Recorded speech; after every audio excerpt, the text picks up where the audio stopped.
Vamos entonces a ver el asunto este que había quedado pendiente sobre el hígado y compañía, que es lo que corresponde con el tema este de el tracto gastrointestinal.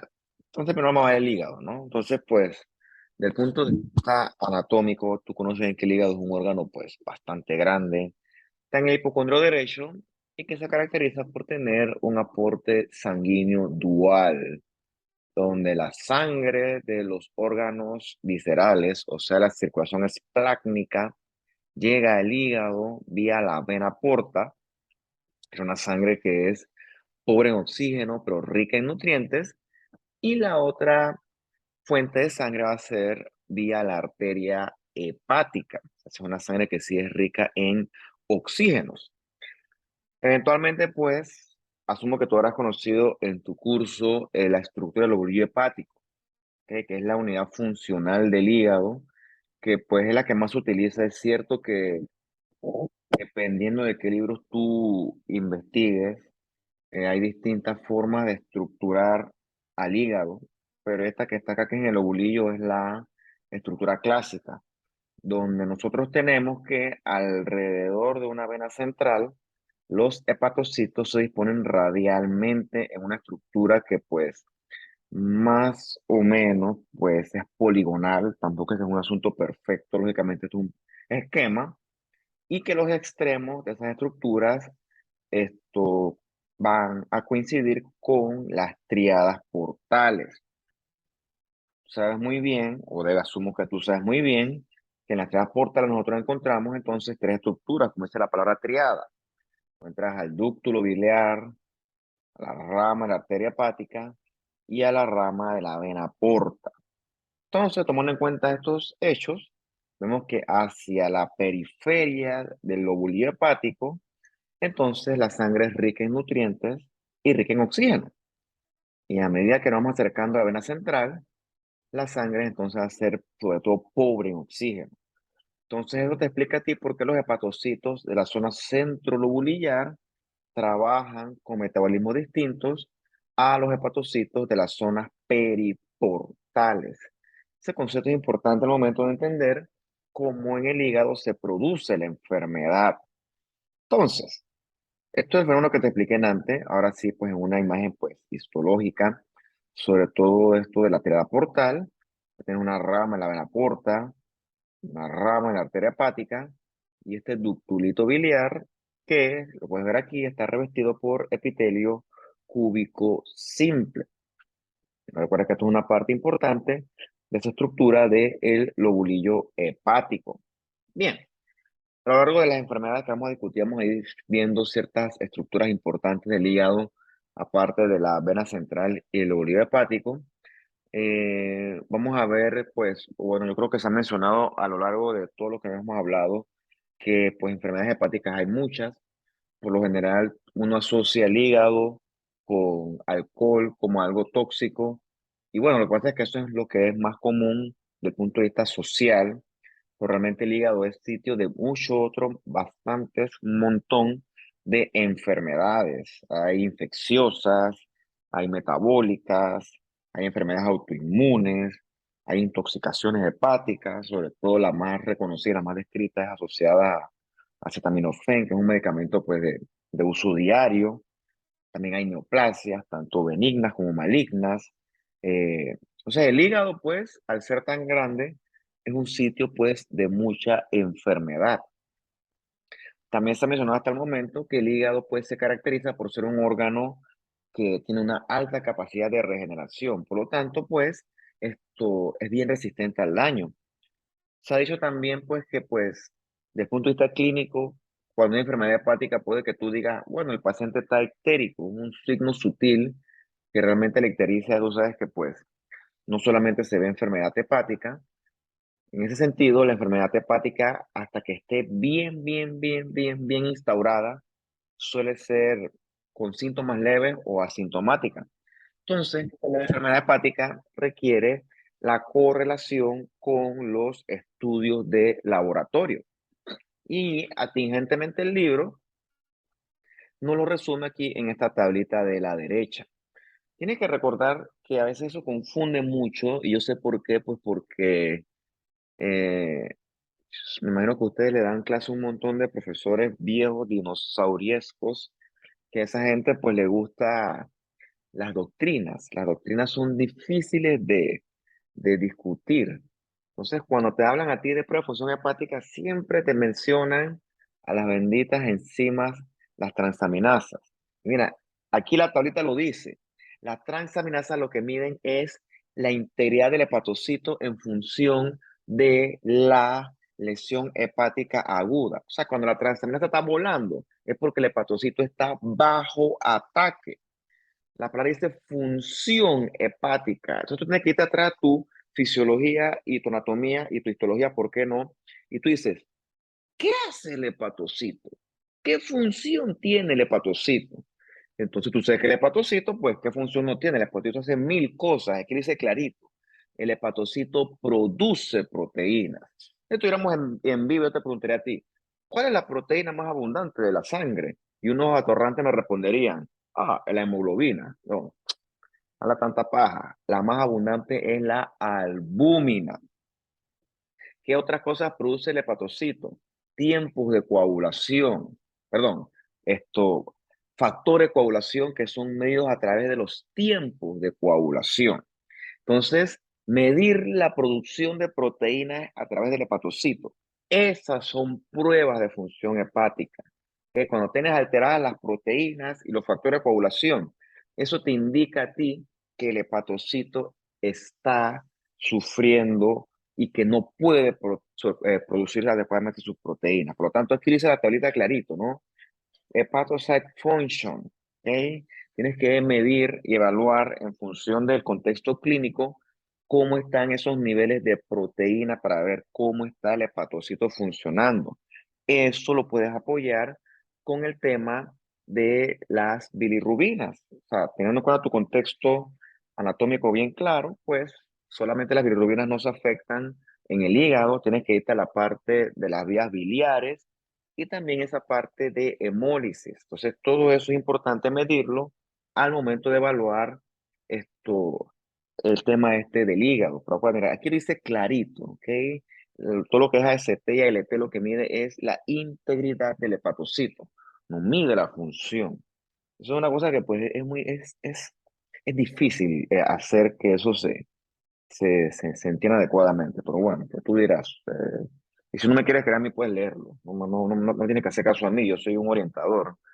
Puedes leer, o sea, no te va a matar leer, no te va a matar. Bien, entonces nosotros conocemos hasta el momento que el hepatocito es resistente al daño. Por ejemplo, cuando tú ves la esteatosis hepática, que es el clásico hígado graso, esteatosis hepática es una palabra pues más, es un término más adecuado para llamarle a este tipo de anomalías. Recuerda que no es que exista adipocitos en el hígado. Lo que ocurre es que el hepatocito está lleno de grasa en su citoplasma. Y eso es indicativo de que el hepatocito está sufriendo lesión celular. Cuando eso ocurre, quiere decir que algo está atacando el hígado y que, bueno, una de dos. O tú paras ese daño, el hígado se recupera, o si no lo paras, el hígado va a seguir atacando y el asunto va a progresar. Lo otro que se ve es que acuérdate que el hígado debe excretar la bilis. Esto, y esa bilis cuando no se excreta, porque algo ocurre ya sea en el hígado o en la vía biliar, entonces la bilis se va a acumular, entre otras cosas, dentro del hígado. Se llama colestasis. O sea, cuando tú ves colestasis, algo está funcionando inadecuadamente a nivel hepatobiliar. Si tú dejas que estos eventos sigan, que es lo que suele ocurrir porque pues no son así tan sintomáticos, entonces el hepatocito va a sufrir más. Vas a comenzar a ver esto que está aquí, que son hepatocitos muertos, necróticos, más que todo esto, necrosis tipo isquémica, porque el hepatocito es que está vacío, el núcleo está aclarado y no tienes esto, el sistema está clarito, o sea, perdón, no hay núcleo, es el asunto, lo que iba a decir. Quiere decir que el hepatocito está sufriendo, el hepatocito está muriéndose porque la lesión está siendo muy persistente.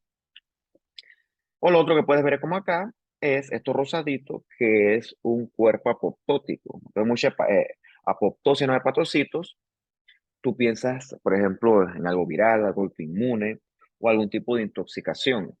Una cosa que es importante aquí con el hígado es que pues el contexto morfológico pues no es suficiente. Aquí hay que tener bien claro desde el punto de vista clínico qué es lo que está ocurriendo para poder correlacionar esos hallazgos morfológicos con lo que nosotros estamos observando. Eventualmente, si tú dejas que esto avance, va a haber tanta necrosis que los hepatocitos van a confluir a esa necrosis, no se me ocurre otra palabra. O sea, son zonas grandes de necrosis esa geográfica. Eso se llama necrosis confluente. Y eso suele ocurrir en las áreas donde el aporte de oxígeno es más pobre. Eso ocurre en la área del hepatocito centrolobular, o sea, hacia la vena central. Y esto tú lo ves en un ataque potente, un ataque isquémico, un tóxico potente, algo autoinmune. Ese tipo de eventos van entonces a correlacionar con esta pared histológica bien dramática, con tu hígado bien golpeado. Claro, no repito, aquí tienes que tener claro el contexto clínico y las pruebas de laboratorio. Si el paciente tiene una hepatitis viral, debe haber un contexto que lo respalde. Si es autoinmune, también.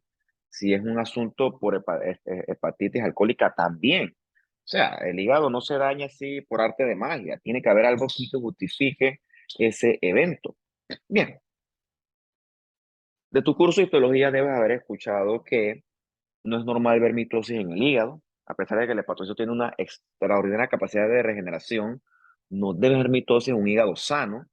Entonces, cuando tú ves mitosis es porque el hígado, una de dos, o está sufriendo daño o tiene alguna desregulación a nivel del ciclo celular. No sé si le puse imágenes de esto. Lo otro que tú ves cuando hay hepatopatías crónicas, por ejemplo, la que más se me ocurre ahorita ahora sí es asociada con el alcohol en contexto de fibrosis. Tú ves lo que se llama reacción ductular. Es muchos ductitos en el parénquima hepático, más de lo normal. Se llama reacción ductular y eso te orienta a ti a que lo que está sufriendo el hígado es algo de tipo crónico. Cuando digo crónico, quiere decir que el daño ya mucho tiempo de evolución. Entonces ya el hígado se inflama, se repara, se inflama, se repara. Y con años de este ciclo de inflamación-reparación, entonces el hígado eventualmente va a quedar prácticamente reemplazado por una cicatriz de tejido conectivo, fibrosis, ¿no? Que en los estadios finales, eso es lo que tú has escuchado que se denomina cirrosis hepática.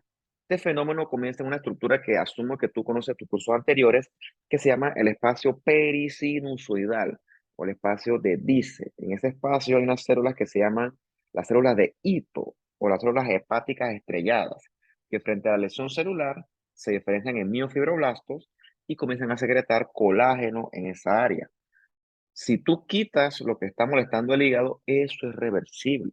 Pero si no, el ahora miofibroblasto va a seguir secretando un montón de colágeno que al final va a comprometer gran parte del hígado. Entre más tiempo pase, pues más fibrosis y eso nos lleva entonces ya a etapas de fibrosis donde pues ya no hay mucho que hacer. Bien, una tinción de histoquímica que es importante para evaluar la arquitectura del hígado, bueno, no dos, no una, hay dos. Primero está la tinción de retículo, para evaluar la trama reticular del hígado, y segundo está la tinción del tricrómico de Masson, que es importante para ver cómo está ese tema de los septos fibrosos al momento de evaluar una biopsia con sospecha clínica de cirrosis. Entonces, cuando hay enfermedad, la trama reticular suele perderse y suele haber mucha fibrosis demostrada por el tricrómico de Masson. Ver inflamación en el hígado, pues suele ser un hallazgo inespecífico, porque cualquier cosa que dañe al hígado va a provocar inflamación. Y bueno, eso sí es cierto, con inflamación el hígado se altera y por lo tanto su capacidad de biosíntesis también se va a alterar. Por lo tanto, tú puedes encontrar anomalías a nivel de la albúmina y las pruebas de coagulación.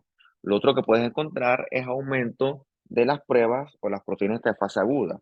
Los restantes de fase aguda, como la PCR, que en este caso es proteína C reactiva, no reacción en cadena polimerasa, por Dios, y también es hepcidina, que tú la puedes buscar si te interesa, en el contexto de la enfermedad crónica y la anemia. Tiene que ver mucho con esa epsina también.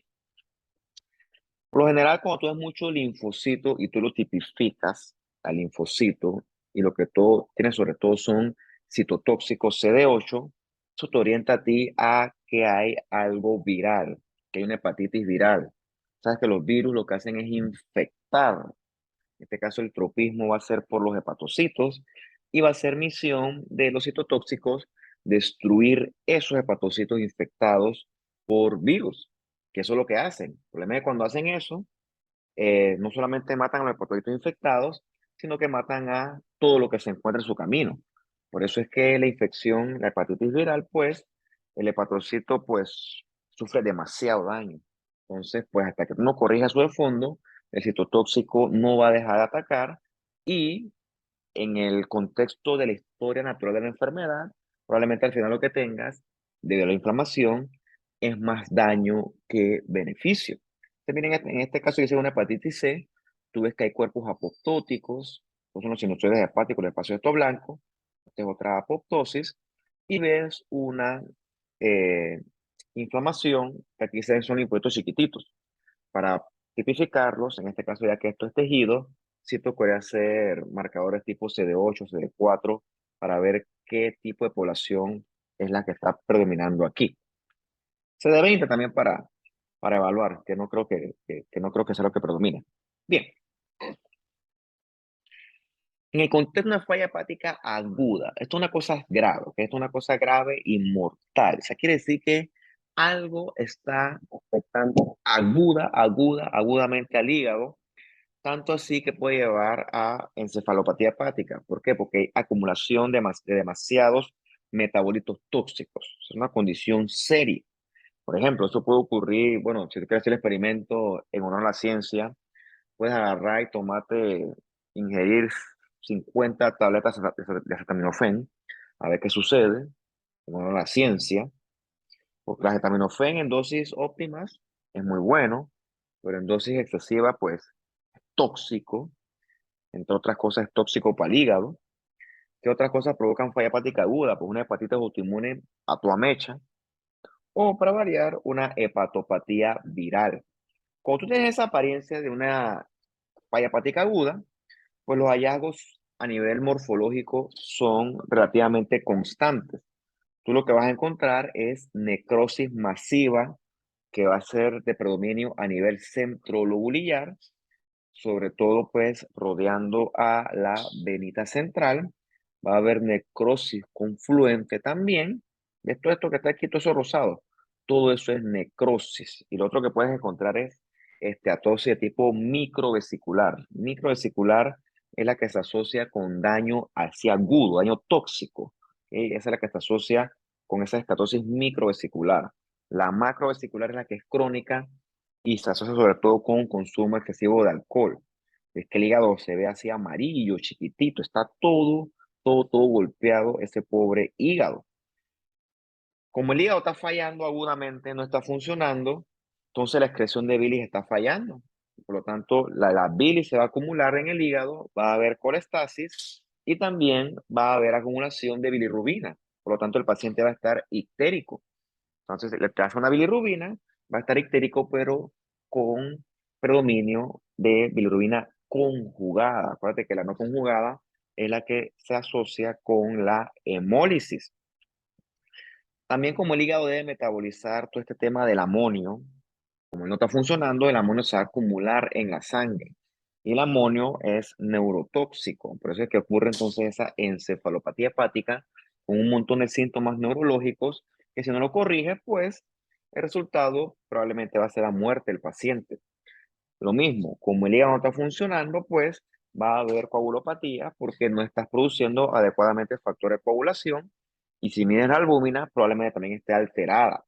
Ahora sí, como esto sí es agudo y el hepatocito está sufriendo daño de forma aguda, sí debes encontrar las transaminasas volando, ¿ok? Las transaminasas deben estar altas, porque en este contexto agudo, sí, el hepatocito está sufriendo daño vertical. Bien, Esto es grave, por cierto, tiene que corregir qué es lo que lo está causando, si no el paciente no va a mejorar. Vamos a ver qué es la causa de fondo y esa causa de fondo hay que corregirla porque si no el asunto pues se va a complicar. En un contexto crónico de muchos, muchos años de evolución, porque esto no ocurre de un día para otro, tenemos entonces la fibrosis hepática, que también tú le llamas cirrosis, ya en estadios más terminales. Es este hígado que está todo multinodular, lleno de nodulitos que están tratando de regenerarse, que están rodeados de bandas fibrosas que tú las puedes consignar con mucho más detalle en una tinción de tricrómico de masón. Entonces, la cirrosis hepática en nuestro medio se asocia más que todo con hepatopatía alcohólica, pero tenemos que hay hepatopatías no alcohólicas, estamos hablando un poquito más adelante, y también hay infecciones tipo hepatitis que son crónicas. Importante, no toda la lesión crónica va a terminar en cirrosis y la cirrosis no toda termina en enfermedad hepática terminal. Vamos a ver más adelante que tomando en cuenta la máxima de que el hígado tiene una capacidad extraordinaria de reparación, teóricamente si tú quitas o eliminas el agente ofensor, al cabo de un año, los hígados deben tener evidencia de regeneración, o sea, se reparan bastante bien. Entonces, parte con cirrosis, pues la gran mayoría están asintomáticos, a menos que la cirrosis esté muy avanzada. ¿Ves? Este hígado que está, no está funcionando, pobrecito él, no sirve, no puede metabolizar bilis. Por lo tanto, el paciente va a estar histérico. Bueno, no es que va a estar, puede estar histérico. Cuando tú ves ictericia, eso te orienta a chuzo. Tengo que descartar que algo no esté funcionando con el hígado adecuadamente. ¿Ok? Eso va muy bien con el contexto de cirrosis. Lo otro es que cuando está muy avanzado, el paciente va a estar encefalopático, por la misma razón que se mencionó cuando hablamos del tema este de la falla hepática aguda.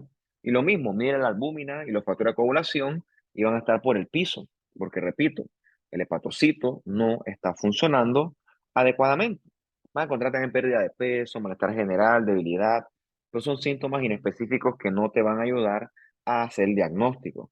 Importante, recuerda que el jaundice, que es la ictericia, no solamente es a nivel hepático o nivel hepatobiliar, también puede verse por hemólisis o también algún tipo de obstrucción eh, en algún otro sitio anatómico. Es importante tenerlo en cuenta. Entonces, clínicamente, ¿qué se ve en el paciente con cirrosis? Bueno, va a tener bastante ictericia, porque ya en un punto de cirrosis como tal, el hígado no funciona y por lo tanto todo ese bilirrubina se va a acumular en la sangre. Lo otro es que dijimos al principio de la clase, bueno, dije yo, que el hígado recibe la sangre de la vena porta. Encima de que el hígado ese es como si fuera un caucho totalmente, el hígado está todo fibrosado, no recibe sangre, por lo tanto toda la sangre se queda estancada en la circulación porta. Entonces, la sangre esa va a manejar mucho más volumen de sangre de lo que normalmente le corresponde. ¿Ok? Por lo tanto, va a haber hipertensión portal. Entonces, las venitas se dilatan, sobre todo las venitas a nivel esofágico, y esas venitas dilatadas, esas varices esofágicas, se pueden romper. Se asocia con sangrado digestivo alto. Lo otro que puede haber, hay tanta hipertensión portal que la presión hidrostática aumenta y la vena porta comienza a liquear, comienza a liberar líquido por aumento de esa presión hidrostática y ese líquido se va a acumular en la cavidad peritoneal. Entonces que el paciente va a estar también con ascitis, ¿no? Por eso que aquí tienes que correlacionar esos conceptos que discutimos anteriormente de la presión hidrostática y la presión osmótica, que por cierto, con la presión osmótica también se puede sumar este fenómeno porque el paciente no está produciendo esto, albúmina adecuadamente. Lo otro es que el paciente, si es hombre, pues sobre todo, va a tener anomalía de estrógenos, va a estar estrogenémico, si es la palabra correcta, y va a tener también anomalías a nivel de la piel, ahora te lo voy a mostrar, fenómenos hemorrágicos también. Y otra cosa importante, la historia natural del carcinoma hepatocelular, el 80% va a surgir en el contexto de una cirrosis. Esta es la historia natural. La gran mayoría, el 80% quizás más, surge en el contexto de una cirrosis, o sea, hígado normal, esteatosis hepática, esteatohepatitis, esteatohepatitis a fibrosis, fibrosis a distintos estadios de fibrosis hasta que llegamos a la cirrosis. Y la cirrosis entonces al final, en el espectro final, va a progresar a carcinoma hepatocelular. Esa suele ser la progresión normal de esta enfermedad si tú no corriges la causa de fondo. Bien, habiendo dicho eso, pues el curso es variable, va a depender de paciente en paciente. Algunos pacientes, pues, la gran mayoría le va mal, pero ciertos pacientes afortunados, pues, les suele ir bastante bien, siempre y cuando, repito, quites la causa original que está causando este daño. Estas son las manifestaciones cutáneas, esas spider angiomas que están acá sobre todo, que parecen como unas arañitas vasculares. Se asocian mucho con la cirrosis hepática y ves que la piel está amarilla en el fondo. O sea, eso te indica a ti que lo que está aquí afectado es el hígado. Bien, se ve esta imagen, ve las bolas estas, son los nódulos estos clásicos de parénquima regenerativo que son clásicos de la cirrosis. Bola grande, bola chiquita, bola mediana, nódulos regenerativos de distintos tamaños que están rodeados de bandas de fibrosis. Si aquí, que estamos aquí en un aumento bien panorámico, eso está como a 2x, te preguntaría tú, ¿alguna vez tú has visto un microscopio que tenga un aumento de 2x? Por lo general tú comienzas en 4x, ¿verdad? Bueno, el que yo tengo tiene 2x. Suele verse así de arriba, como si tuvieras tú un avión volando la, y la minilla la vieras desde el aire. Si tú bajaras aquí, probablemente a 10x ya se debe ver, tuvieras entonces que hay mucho ductulito biliar. Eso es lo que le llaman la reacción ductular. Entonces eso se ve mucho en hepatopatía crónica. Hay veces que no la puedes ver adecuadamente o la quieres ver mejor. Tú puedes resaltar esos ductitos biliares con un marcador de inmunistoquímica que se llama el CK7. Bien, lo que dice aquí no es importante porque pues esto yo pensaba de lo que me enseñé en la universidad que mínimo la cirrosis es terminal, el paciente de cirrosis igual a muerte. ¿Por qué no? Pero bueno, hay casos descritos donde si tú quitas la causa de fondo, esto puede mejorar. Lo ves aquí, ¿no? Mira, tienes este hígado con este mazón, las bolas rojas son los hepatocitos regenerándose y lo azul es la fibrosis súper marcada. Eso está súper fibrosis. Ves aquí, ¿no? En un active drinker, en un tipo alcohólico.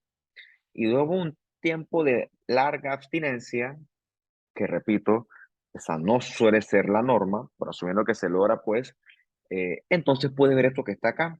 Prácticamente ves cómo la cirrosis, perdón, la fibrosis, están delgaditas las bandas fibróticas.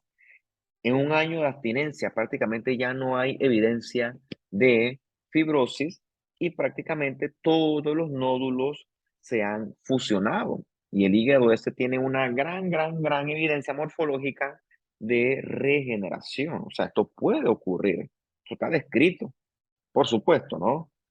Tiene un paciente alcohólico que ha tomado alcohol 15 años que haga abstinencia de un año completa, abstinencia absoluta. Está como difícil. Son imposible. Bien, también el hígado puede lesionarse por medicamentos, sobre todo medicamentos tipo acetaminofén, o bueno, en verdad pues es el que más yo asocio, pero realmente cualquier medicamento en dosis excesivas va a ser tóxico, ¿no? Entonces esa toxicidad puede ser directa, en el caso de un veneno, como ese tetracloruro de carbón, o puede ser que el tóxico desencadene un mecanismo inmune que dañe el hígado, ¿no? Entonces, en el caso del acetaminofén, que es el que más se me ocurre ahorita, se sabe que en dosis tóxicas va a haber daño hepático y si tú quitas el tóxico del ambiente, o sea, del hígado, va a haber mejoría. Eso te indica a ti que el hígado mejora cuando le quitas el tóxico. Pero también se ve mucho, si tú te vas con uno de esos chamanes, curanderos, etcétera, que hagan un poco de hierbas. Esas hierbas suelen ser hepatotóxicas.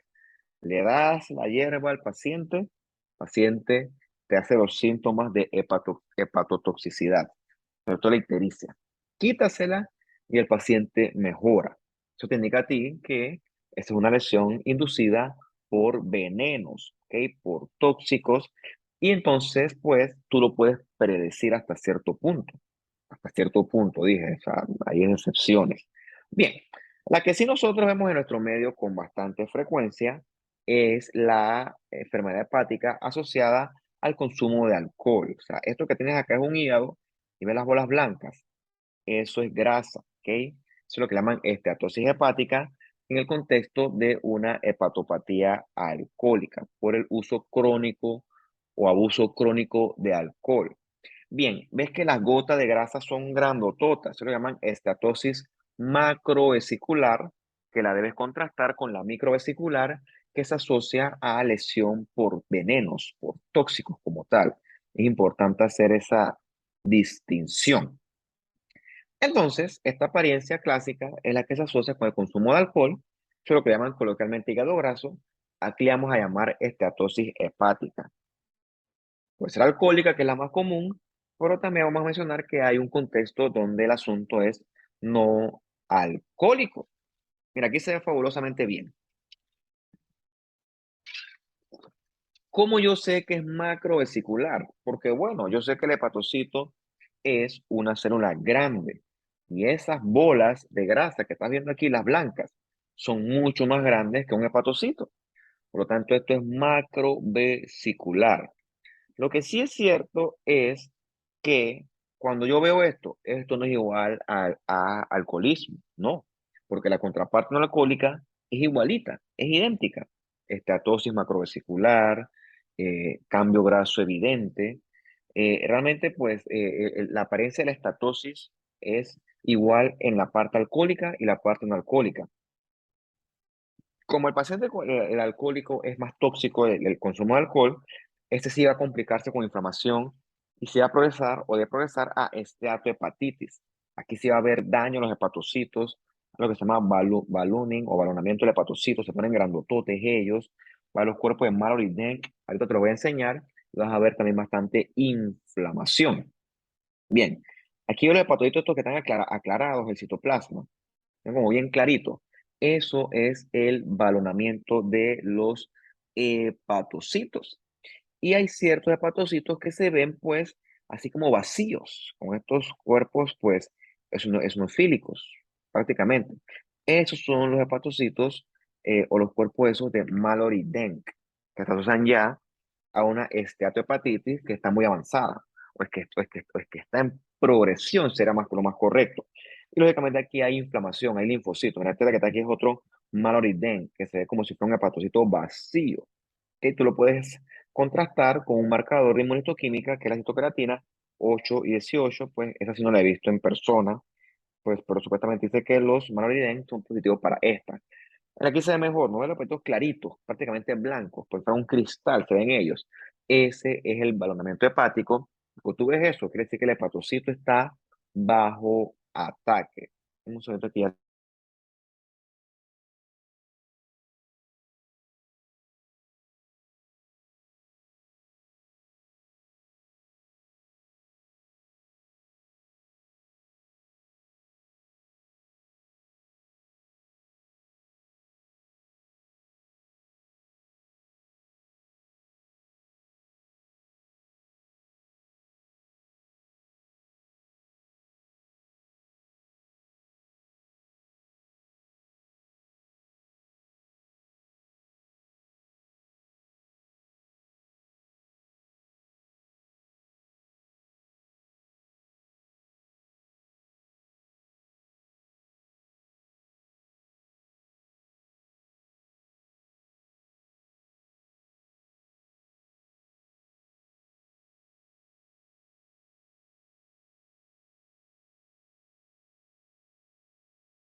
Sigamos entonces. Entonces, dale chance a esa estatosis, a esa estatopatitis, y eventualmente va a progresar a lo que nosotros tenemos aquí en la pantalla. Es un hígado con una tensión de Masón y ve los nódulos regenerativos. Bola grande, bola mediana, bola menos mediana, bola chiquita. Son los nódulos regenerativos y ves cómo tienen sus bandas de fibrosis en azul bastante bien demarcadas con esta tinción.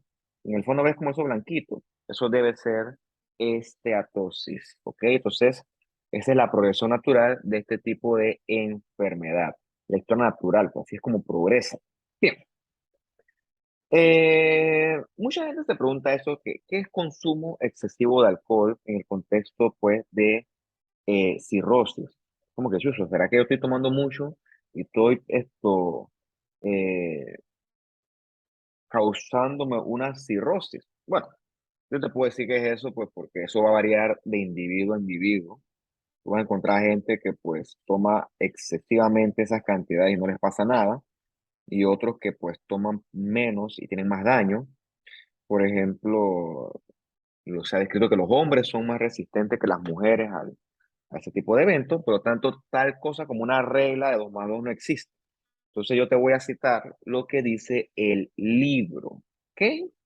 Entonces, consumo excesivo.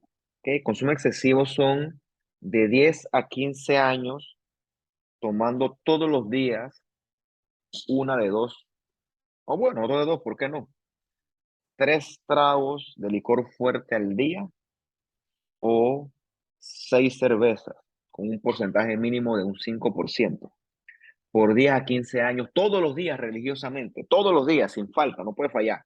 Eso es consumo excesivo de alcohol que puede llevar entonces a cirrosis.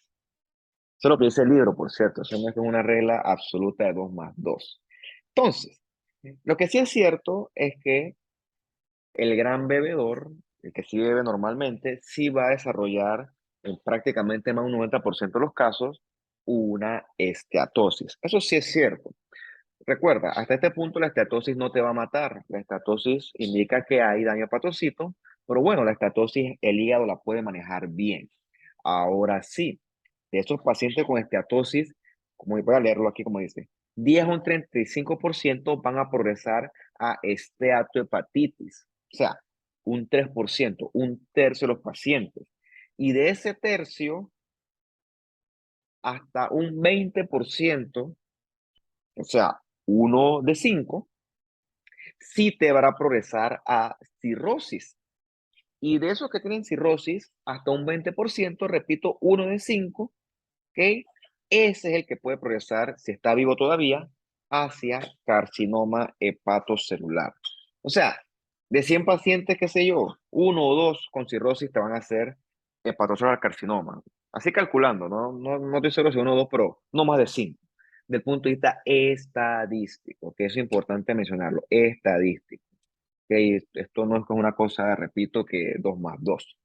Es un hígado normal, es que progresa a esteatosis. Si el daño sigue, progresas a cirrosis. Y si el daño va a seguir, entonces, como dice aquí, repeated attacks, ataques repetidos, entonces sí puede haber progresión hacia hepatocelular carcinoma. Ah, mira, hablando de eso, hay variantes del carcinoma hepatocelular que no ocurren en el contexto de cirrosis. Esa se llama la variante fibrolamelar. Carcinoma hepatocelular, variante fibrolamelar. ¿Ok? Eso, eso lo sé porque lo acabo de estudiar recientemente porque tengo una paciente joven con un carcinoma hepatocelular. Joven es 22 años. Bien, definitivamente aquí tienes un hígado. Bueno, yo sé que es un hígado porque yo puse la imagen, pero la verdad es que aquí está reemplazada toda la arquitectura histológica, está reemplazada por esteatosis. Recuerda, no son adipocitos, ¿ok? Son hepatocitos llenos de grasa en su citoplasma. Y te voy a enseñar con el cursor esto que está aquí, esto que está acá, esto que está acá, esto que está acá, esto que está acá, esto que está acá. Eso es mucho ductulito. Esa es la famosa reacción ductular. Ese hígado que tú estás viendo ahí también está inflamado.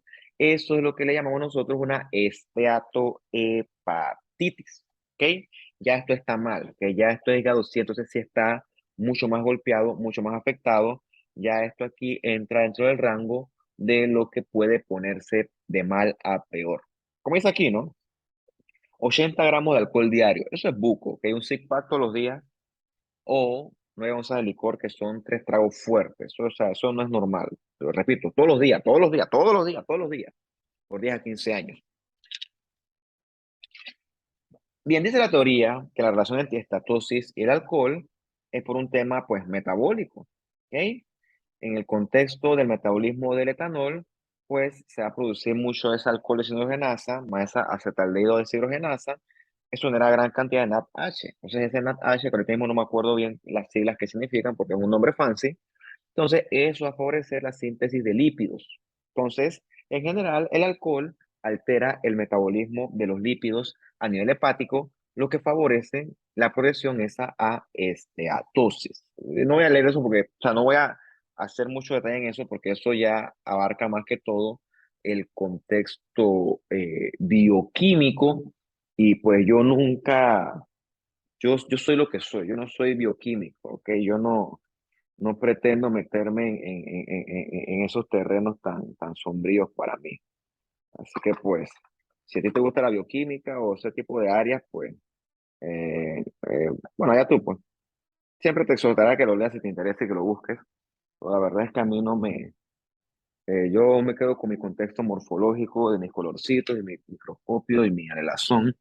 A mí me gusta eso. Bien, lo que sí es cierto es que en dosis elevadas, el alcohol es tóxico. Eso está comprobado y requete comprobado. Producto del alcohol, eventualmente se metabolizará el acetaldehído, que lleva a peroxidación de los lípidos y daña entonces estructuras de las células, como las membranas y el citoesqueleto.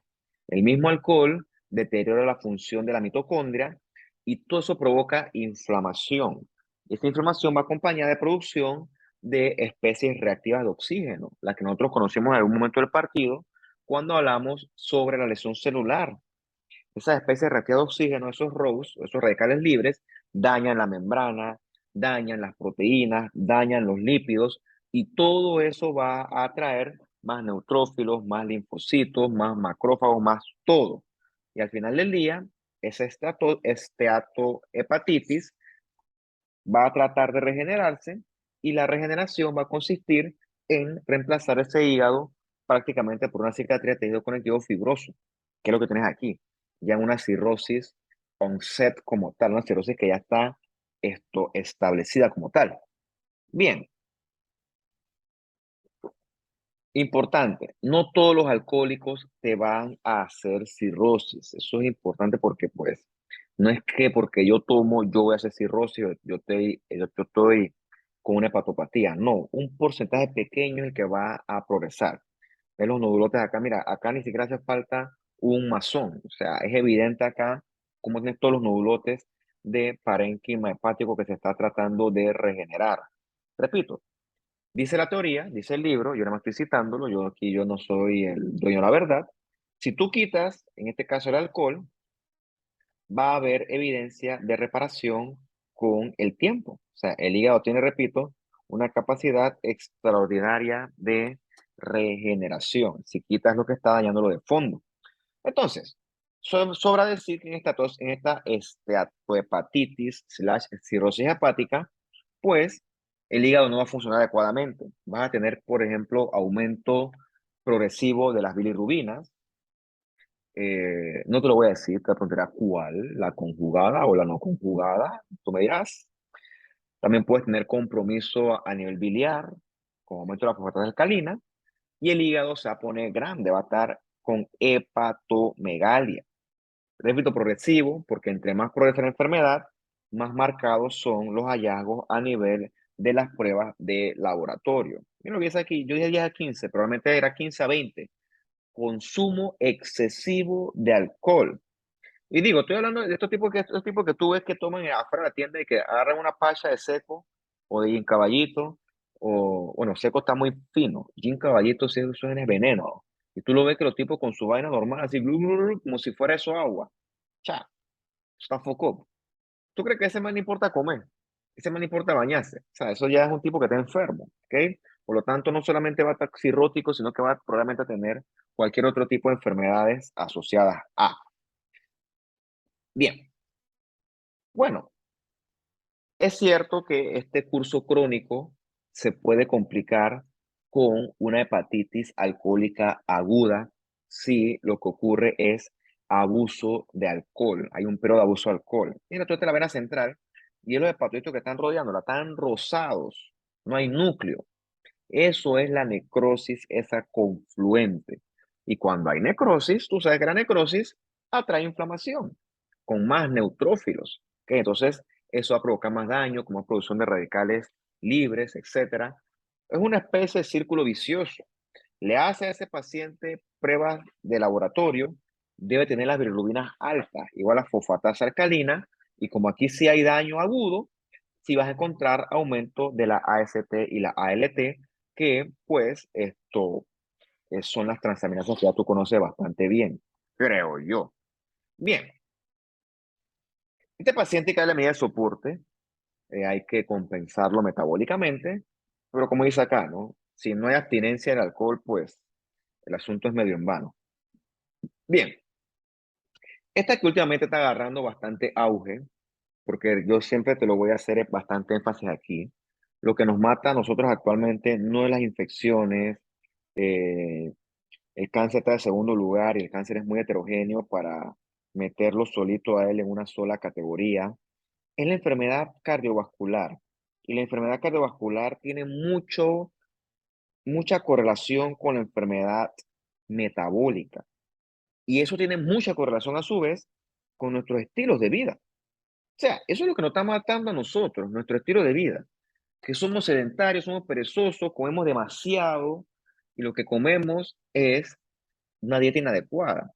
Lo que pasa es que yo también tampoco puedo ser el tipo que acusa, porque yo entiendo que si tú te la pasas trajineado en la calle, tú no puedes ir todos los días a comer en un restaurante con comida entre comillas saludable, porque primero es muy caro y segundo, eso demora mucho. Entonces, más fácil es ir a una esquina, a una fondita donde la comida está ahí disponible todo el tiempo, es barato, es buena, es mejor, por cierto. O sea, tú me vas a comparar a mí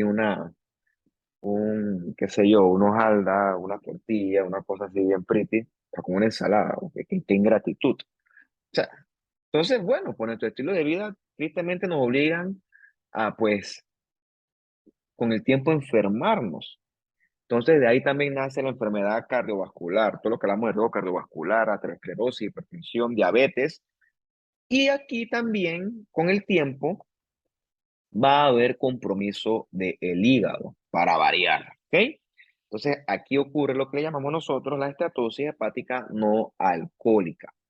Morfológicamente es muy similar a la anterior, a su contraparte alcohólica, solamente que aquí no va a haber tanta inflamación.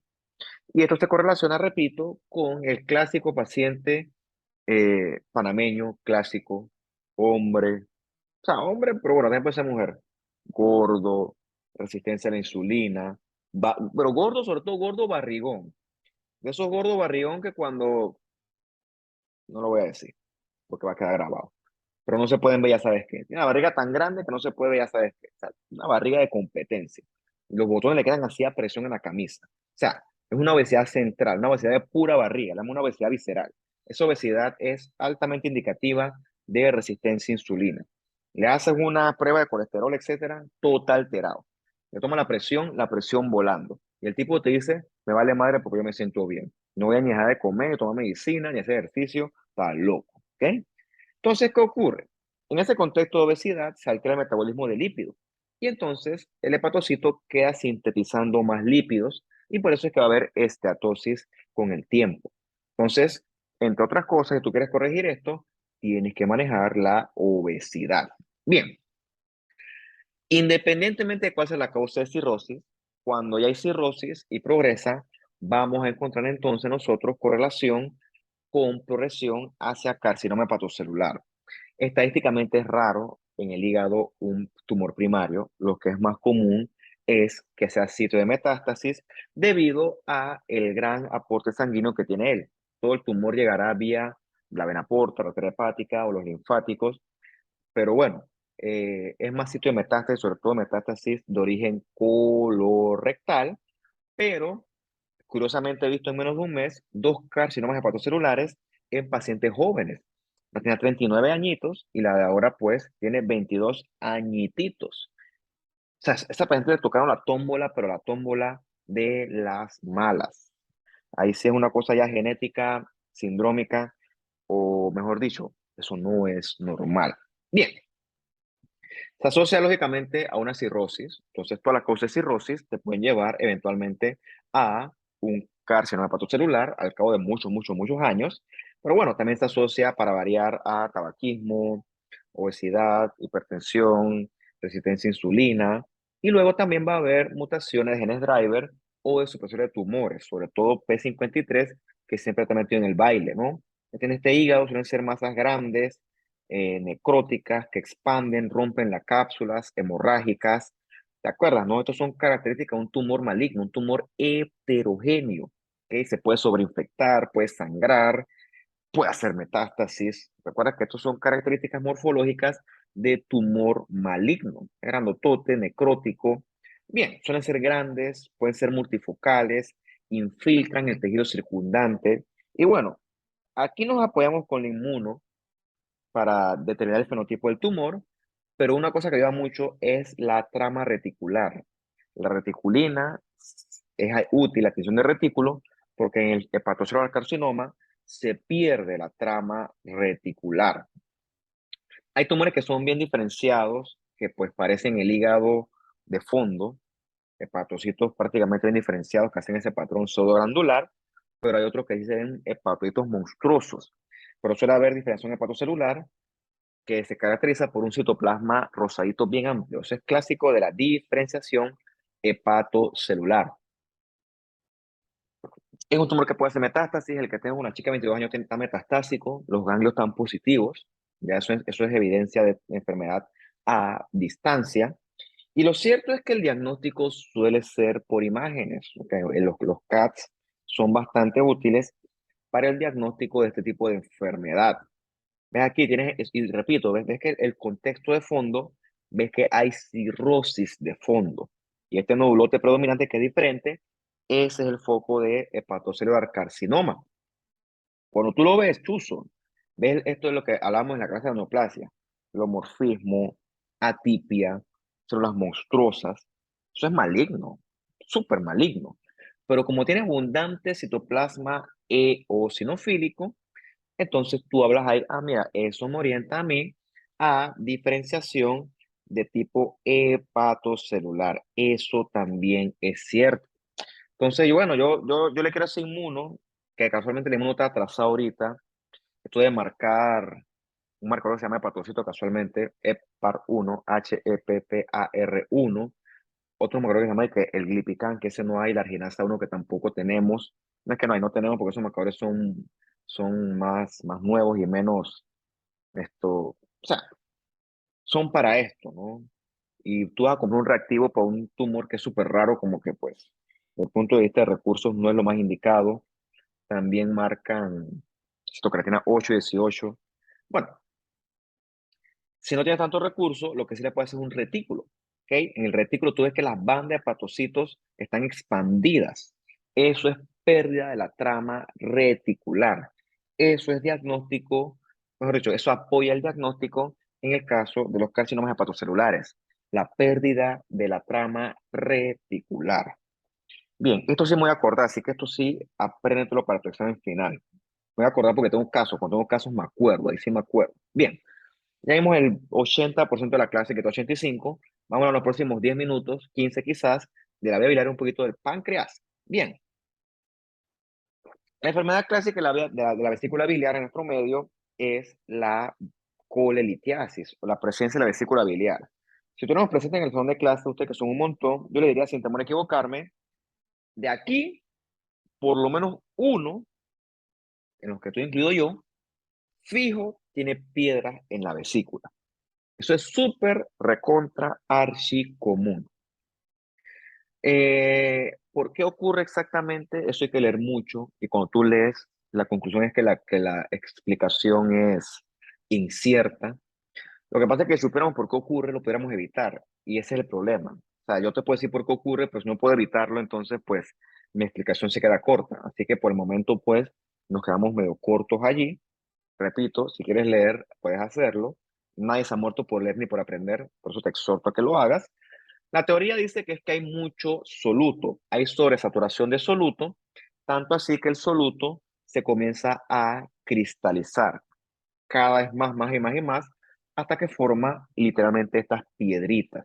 Eso en el complejo tú ves, es una cantera eso. Piedras van, piedras vienen.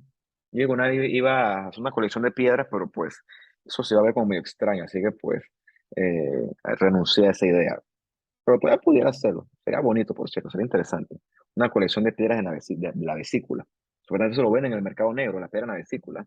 Por hacer buena plata de eso. Nosotros acá la botamos, o sea, a la basura va.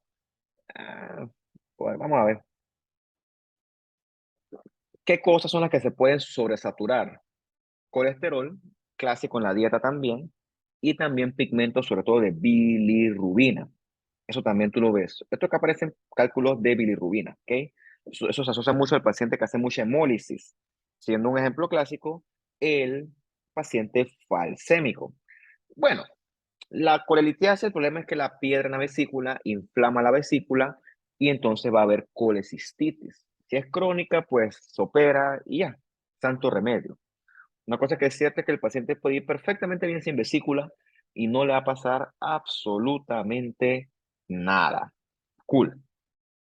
Esta colecistitis, que es la inflamación de la vesícula, sobre todo la crónica, es también extraordinariamente común. Y esto va de la mano con la colelitiasis, o sea, van de la mano juntas. Ok, si las piedras se quedan en la vesícula, no pasa nada. Ok, la urgencia pues no existe, el daño es crónico, el paciente lo tolera y con el tiempo se le programa y lo operan con calma si pues así está indicado. No hay que correr.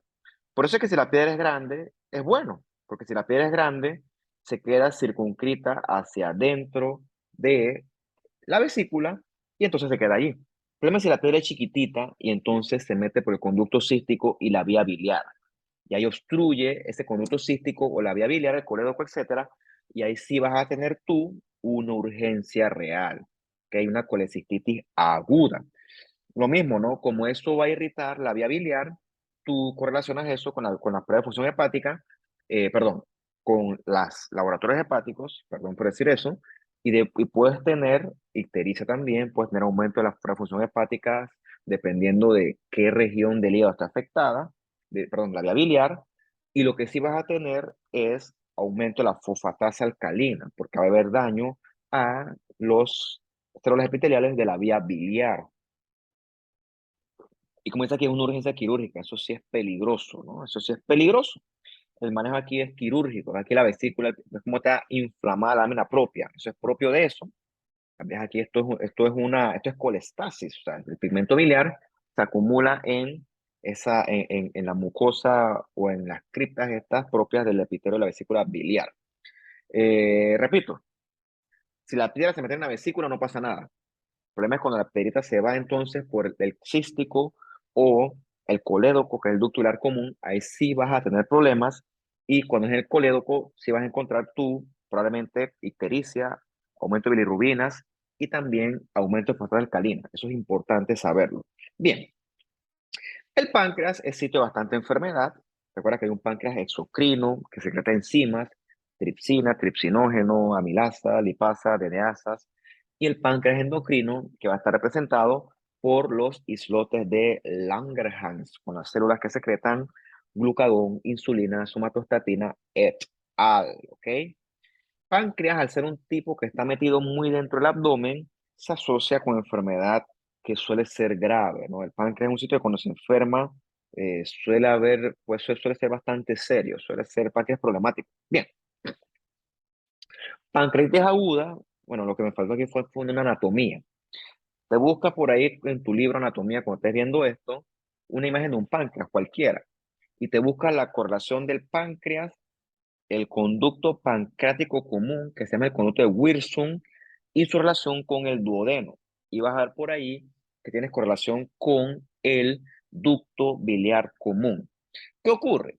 Una piedrita del ducto biliar común puede descender y tapar, mejor dicho, obstruir, perdón por ese término tan vulgar, tan ordinario, obstruye el ducto de salida del conducto de Wilson y entonces el páncreas queda bloqueado. Entonces, cuando tú comes, las enzimas pancreáticas, el jugo pancreático, en vez de verterse hacia el duodeno, se vierten hacia adentro del mismo páncreas. Y entonces el páncreas se va a comenzar a autodigerir. Eso es lo que ocurre en una pancreatitis aguda. ¿Ves cómo está eso? Está rosado.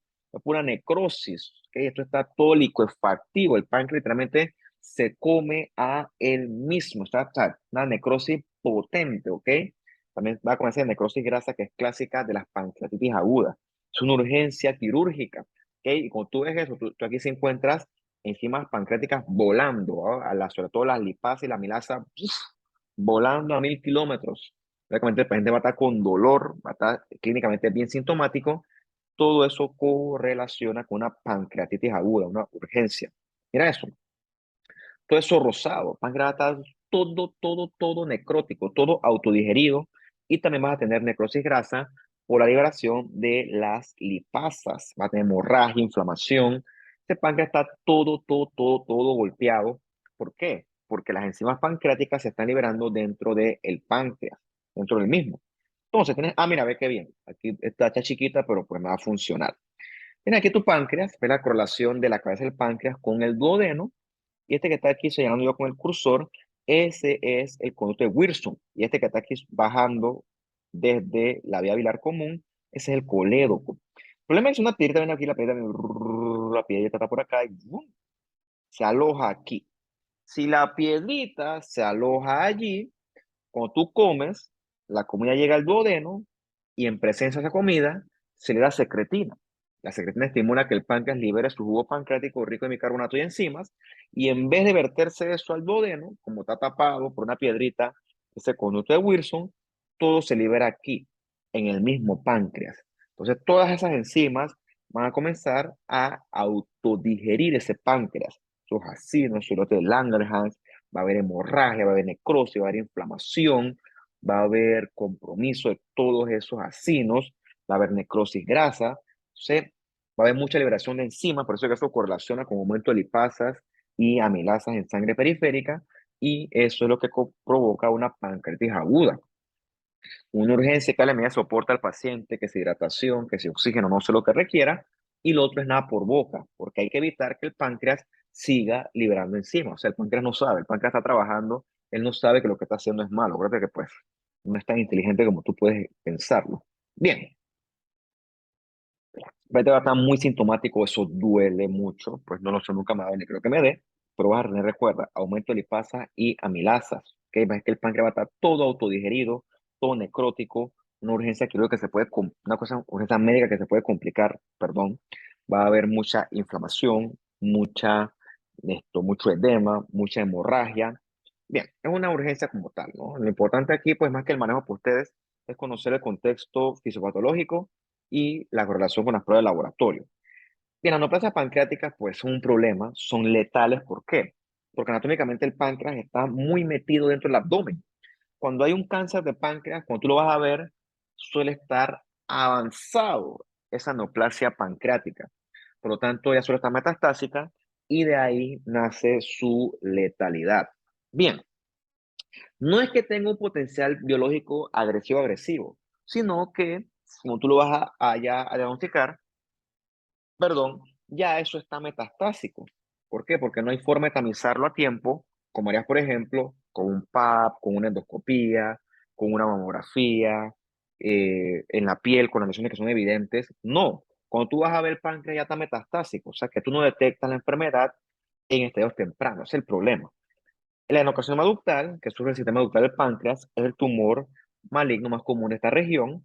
Repito, el problema es que cuando tú vas a ver, ya eso está metastásico y el pronóstico, pues, es bien reservado. Lo ves así, ¿no? Es un clásico adenocarcinoma, tumor glandular, hay mucha reacción desmoplásica de fondo. Es un tumor, pues, cuando tú lo ves, pues, no es difícil de ver. Clásico adenocarcinoma. Pero bueno, el problema es que aquí, pues repito, la mortalidad es altísima, lamentablemente para el paciente. Listo, pues eso es suficiente, eso es de más, es de sobra. Que revisen esto y si tienen una pregunta, pues me avisan. Con esto solamente faltarán dos clases, la de la mama que tengo que darla sí o sí y la de gineco que tengo que darla sí o sí también. Sorry, será después esta semana. Chao, hasta luego.